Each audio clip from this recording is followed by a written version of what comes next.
How's life? So we've done a ton of headphone reviews over the years, and today we're going to do something different. Take a look at a popular YouTuber, well, one of the most popular tech YouTubers, and their review of some headphones. Let's take a look at it together. All right, we just looked for MKBHD headphones. I saw a new one dropping recently, which I think I kind of went through, but not really. So let's look at them together.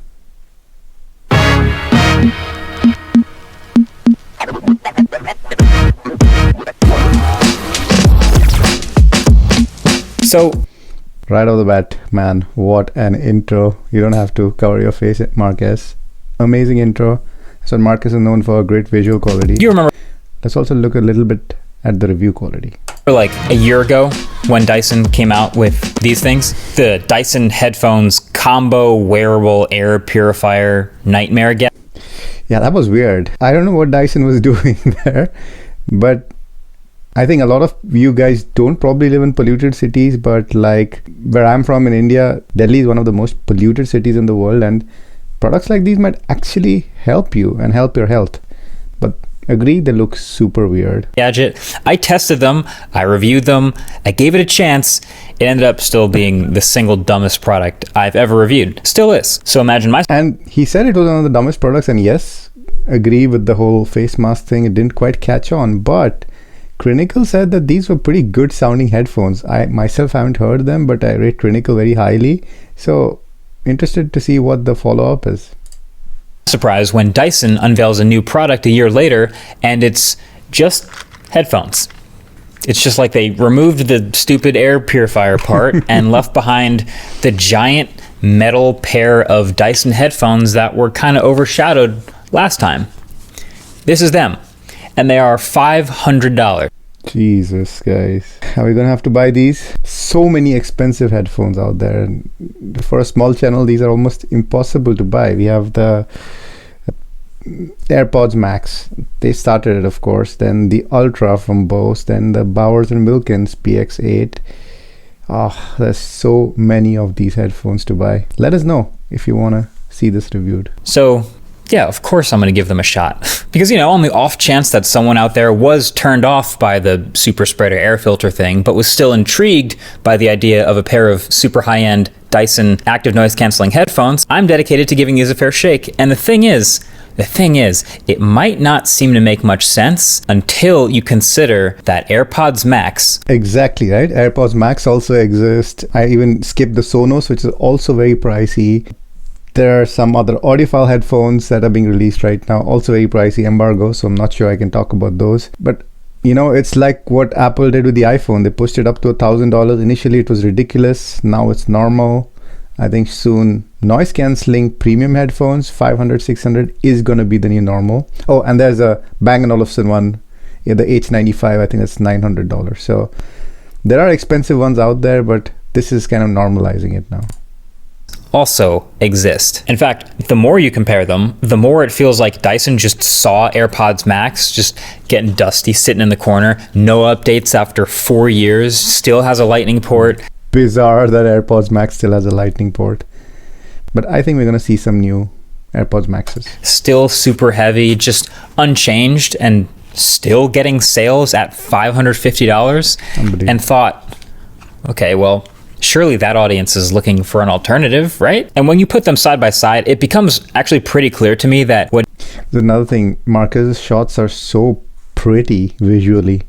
Just this light and shadow and the yellow. Man, he's good at what he does. Dyson seems to have done is aimed to basically one-up Apple's headphones in as many ways as they possibly could, while still being in the same exact category of huge, heavy, noise-canceling headphones. So like I said, these things retail at $500, but that is $50 cheaper than Apple's. It has a replaceable ear cup. Okay, let's look at some Easter eggs. He's got the Dyson OnTrac app, the case here. I think this is the Teenage Engineering mic, if I'm not mistaken, CM15. I could be wrong about that. His microfiber and ANC. Yeah, I'm not one for these kind of Easter eggs. Yeah, it's got ANC. So what? For $50 a piece. Believe it or not, that also undercuts Apple. The rated battery life. $50 undercuts Apple, but $50 really? Like, what are these made of? Bizarre. Everyone wants to make money. Is 55 hours, which is just dramatically better, more than doubles AirPods Max's 20 hours. Also, Dyson's headphones work the same on both iPhone and Android. And of course, these also have a real off button. So, yeah. But anyway, I think I have to start with the fact that these headphones are somehow heavier even than Apple's. These are the heaviest headphones I've ever tested, 451 grams. Now, there is heavy headphones and there are headphones that feel heavy. Just like earbuds, the weight distribution matters as much as the weight itself, which is why we are not these days talking too much about the physical weight of products. If you distribute the weight correctly, they will feel much lighter. Which is not great on paper, but the thing that they at least do well is they distribute it well across your head. Now, everything on these headphones is metal, like not just the ear cups, but also the hinges, the top band, and then basically just this top cushion is super soft. The left and right ones actually aren't super soft, even though they look the same, and that's because they've put batteries in here. So the weight... Oh, smart Dyson. They put batteries on the side. What I said about weight distribution, if it's not on the cups, it's not going to weigh your ears down. This is actually a nice place to put batteries, and I've seen a design like that before. I just can't remember where, but good job. Good design.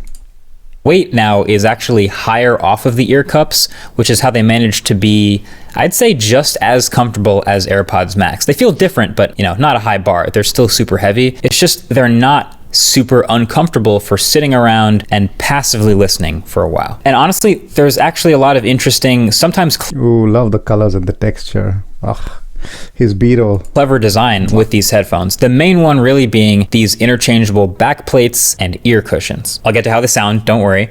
But these ear cups...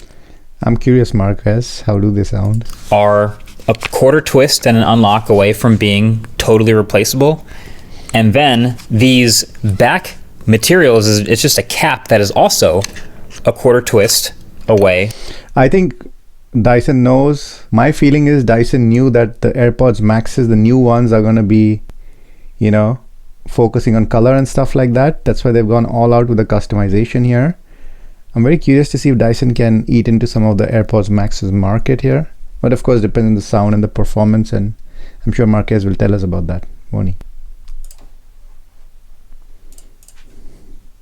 From being totally replaceable as well. So they can both be replaced with different colors, and then you can mix and match different combos of ear cups and back plates. Now, you don't actually get like a bunch of these with the headphones. Like I said, they're $50 a pair. So basically, when you go to their website, you choose between these 4 base color combos, and I'd say choose wisely, because then any extras you want, you got to pay for. Ooh. So you might have seen what people were doing a few years ago with like mixing and matching different ear cup colors with AirPods Max. Dyson basically, I think, saw this, but took it to the next logical level and just said, all right, we'll build it right in as a feature and upsell you. And it's fine. It works. Is it a bit of a gimmick? Kinda. Yeah, sure. But you... Yeah, it is a bit of a gimmick, and it isn't, because for most people, we over here talk a lot about sound, nerd out about ANC and which frequencies are being cancelled. For most people, they're just listening to Spotify and it's on their head. So it's a huge part of your appearance, and in terms of fashion, many headphones look quite ugly. So if you can make something that accessorizes well, I think that has a big market for it. And I think AirPods Max did that to an extent, and Dyson is trying the same. So no complaints here. Kudos to Dyson. You can also tell they put in real work with the lock and twist mechanisms so they don't come off easily, but you can also always unlock and swap out a new cap, which have lots of different finishes, by the way. There's the aluminum one, which is really shiny and metallic, but the colored ones have like a matte finish. They almost look like a colorware collab. Another clever little design thing, and this actually comes from the previous Dyson headphones, is this clever little joystick on the back right-hand side. This is almost all of the physical controls for these headphones. Bring back joysticks, bring back physical controls, bring back volume knobs and touch controls on headphones. We should start a petition on this. So just like the Sonos, these guys are also using a rocker or joystick mechanism. I'm all for it. Let's end touch controls. Sony, That's the XM6, I think. And it's great because it has a bunch of functionality. You can press in to play pause. You can go up or down for volume. Left or right moves you through tracks. And it sticks out so it's easy to find blind. You don't even have to see it. Then the only other physical control is double tapping the left ear cup to turn on and off noise cancellation or transparency mode. Unfortunately, this control is extremely finicky and only works like 50% of the time, which... Wow. How is this forgivable on $500 headphones? How? I have $80 headphones here, which I can reliably turn on ANC and transparency. Even cheaper. Sounds insane until you realize this is not a touch surface. It's just the cap on top of the headphones. So I imagine it's some sort of like force sensor. So you like really have to smack the headphones to change it. Or it could be a conductive material as well. Either ways, I think the customization is affecting functionality. Form over function. Yeah, that's not great. But a couple other small observations. The chime that plays when you first put them on is super loud every time. I don't know why. Please turn that down. But then these headphones also only twist in one direction. So that way. That's how you get them to fold flat, although they don't actually totally fold at all. So to bring them with you, you need this. This is the case. I mean, I guess you don't need this case, but this is the one it comes with. It's basically two flat boards of silicon connected by some elastic. And you kind of just push the headphones down right in there. You do have to shrink them down a little bit. Then there is one pocket near the top. Oh, so there's no zipper to cover it, so dust is gonna get in there. Ooh, fun. Thanks, Dyson. For any cables you want to take with you.